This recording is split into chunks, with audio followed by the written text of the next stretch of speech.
पाहूयात पुढची बातमी। नळदुर्गमध्ये बस स्थानकामध्ये अत्यंत धक्कादायक प्रकार समोर आलाय।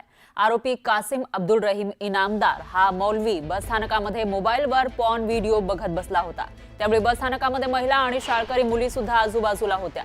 संतापजनक बाब म्हणजे त्यानं या महिला आणि मुलींसमोर पाहून अश्लील हावभाव सुद्धा केले। दरम्यान काही नागरिक पुढे आले आणि त्यांनी आरोपीला जाब विचारला। त्यावेळी बस स्थानकातील एका व्यक्तीने हा संपूर्ण प्रकार आपल्या मोबाईलमध्ये रेकॉर्ड केला।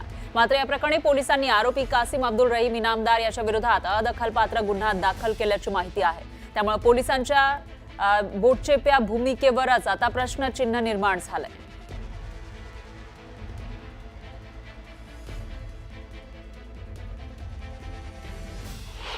तो हा मौलाने आहे ना 4 दिवस झालं बस स्टँडमध्ये काही विचित्र व्हिडिओ बघणं, मुलींसमोर जाऊन बसणं, लहान लहान मुलींना ते व्हिडिओ दाखवणं, परत लेडीज जिथं आहेत तिथं जाऊन बसणं, हे प्रकार 4 दिवस घडत होता। त्याला काही आपण प्लॅन करून त्याला पकडण्यात आलेलं आहे, पोलिसांच्या ताब्यात दिलं होतं। परत कारवाईनंतर काल कारवाई झाली त्याच्यावर। फसकोचा गुन्हा दाखल झालेला नाही, पण माझी प्रशासनाला एवढंच विनंती आहे की त्याच्यावर कठोर कारवाई झाली पाहिजे।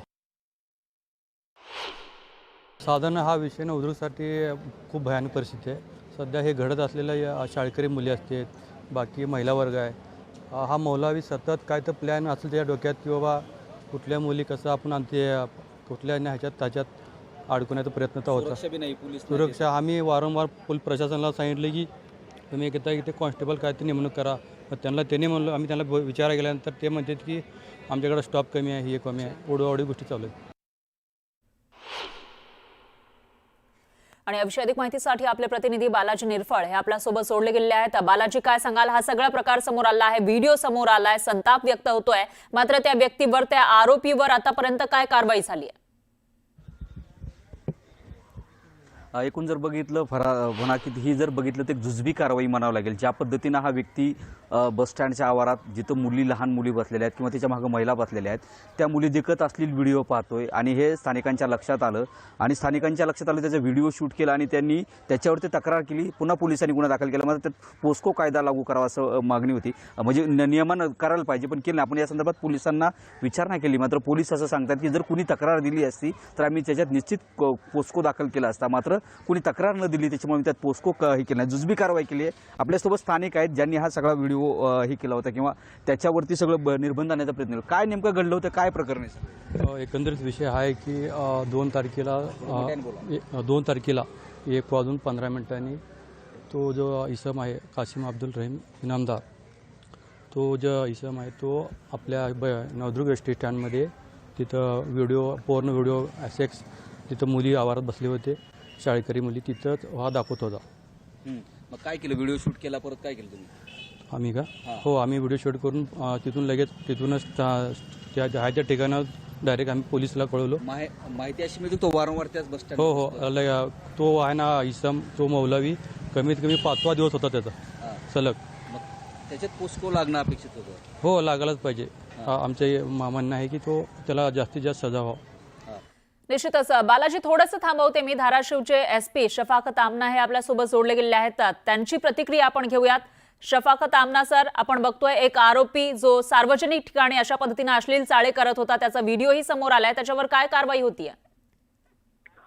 ते जबाबानुसार त्याच्यावर FIR दाखल झालेला आहे आणि अजून चौकशी चालू आहे आणि त्या चौकशीमध्ये जे निष्पन्न होईल त्याप्रमाणे अजून जर कलम वाढची गरज असेल तर कलम वाढला जाईल आणि तसेच जे तपासमध्ये जे काही निष्पन्न होईल तसंच कारवाई केली जाईल।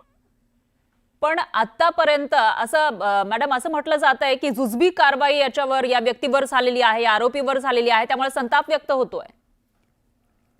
नाही, सगळे कायदेशीर चालत आहे, सगळे तपासात सखोल चौकशी पण चालू आहे त्याच्यावर आणि जे काही निष्पन्न होईल तसंच कारवाई केली जाईल। पण या व्यक्तीवर, तिथं लहान मुली सुद्धा होत्या, पोक्सो अंतर्गत गुन्हा दाखल होत नाही या व्यक्तीवर, किंवा ज्या पद्धतीचं एक कृत्य त्याने केलेलं आहे हा गुन्हा पोक्सो अंतर्गत येत नाही? प्रायमा फेसाई तर नाही दिसलं, पण अजून चौकशीमध्ये जर निष्पन्न झाला की याच्यावर लहान मुलीवर पोक्सोचे कलम वाढू शकणार तर वाढला जाईल, नाहीतर चौकशीमध्ये जसा निष्पन्न होईल तसा येईल। प्रायमा फेसाई जे फिर्याद होतं, प्रायमा फेसाई जे लोकांनी मांडलं होतं त्याप्रमाणे गुन्हा दाखल आहेत। पण लोक सुद्धा या ठिकाणी संताप व्यक्त करताना दिसत आहेत. तेही म्हणतायत की जुजबी कारवाई केली जातीये. आणि दुसरं म्हणजे एक बस स्थानक आहे, त्या ठिकाणी महिला आहेत, मुली आहेत, अशामध्ये पॉर्न बघणं सार्वजनिक ठिकाणी हा अदखलपात्र गुन्हा होतो का? आणि कायद्याप्रमाणे जे आहेत सार्वजनिक ठिकाणी जे पॉर्न अश्लील व्हिडिओ बघत आहेत त्याप्रमाणे सेक्शन लावला गेले आहेत. पण सखोड अजून चौकशीमध्ये जर निष्पन्न येईल की त्यांची जाणून बुजून काही महिलावर त्यांचे काही इंटेन्शन होते करायच्या किंवा छोट्या मुलीवर, तर नक्कीच सेक्शन वाढला जाईल. पण आमनाजी, एक प्रश्न या ठिकाणी, तो फक्त व्हिडिओ बघत नाहीये पॉर्नचे, तर महिला आणि मुलींना बघून अश्लील चाळे करतोय, हावभाव करताना सुद्धा तो दिसून येतोय या व्हिडिओमध्ये. ते त्यासाठी चौकशी चालू आहे, त्यासाठी तपास चालू आहे. कधीपर्यंत ही चौकशी होईल? एकदम नक्कीच तर वेळ सांगू शकेन, पण लवकरात लवकर होईल. आणि चौकशीनंतर कोणकोणते गुन्हे दाखल होऊ शकतात? कारण प्रायमा फेसी तुम्ही म्हणताय ज्या पद्धतीनं लोकांनी तुम्हाला सांगितलेलं आहे, पण दुसरीकडे आता आपण जे व्हिडिओमध्ये बघतोय त्याच्यामध्ये हा व्यक्ती सार्वजनिक ठिकाणी बसलेला आहे, तो पॉर्न बघतोय, लहान मुली तिथं आहेत, महिला तिथं आहेत आणि त्यांच्यासमोर तो अश्लील चाळे करताना दिसतोय. अशामध्ये कोणते गुन्हे दाखल होऊ शकतात? त्याचे इंटेन्शन ऍक्च्युली ते काय आहे त्याच्या तपासशिवाय ते करणार नाही. प्रायमा फेसी दिसत होते त्याप्रमाणे गुन्हा पण नोंद आहे. कायद्यानुसार आता मी जे डिस्क्राईब केलेलं आहे, जे एक्सप्लेन केलेलं आहे, त्याच्यामध्ये कोणते गुन्हे दाखल होतात?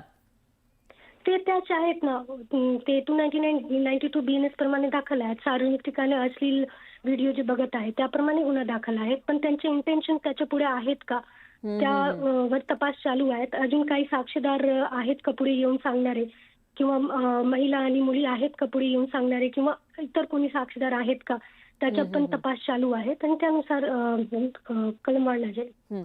आमनाजी, एक प्रश्न, कायद्यानुसार लहान मुलींसमोर पॉर्न बघणं हा अदखलपात्र गुन्हा आहे का?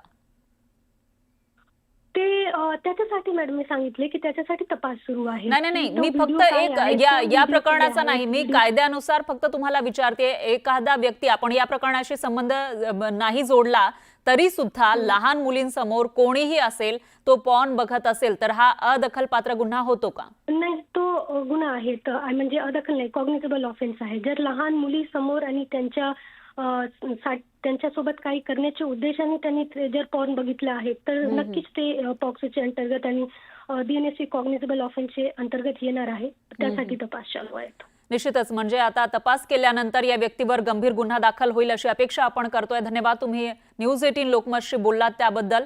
तर धाराशिवच्या SP शफाकत आमना या आपल्यासोबत जोडल्या गेलेल्या होत्या. चौकशी सुरू आहे आणि आणखी काही जर तिथले लोक समोर आले साक्ष देण्यासाठी तर आपण गुन्हा दाखल करू असं ते म्हणतायत. त्यामुळे पुढे नेमकं काय होणार ते बघावं लागेल.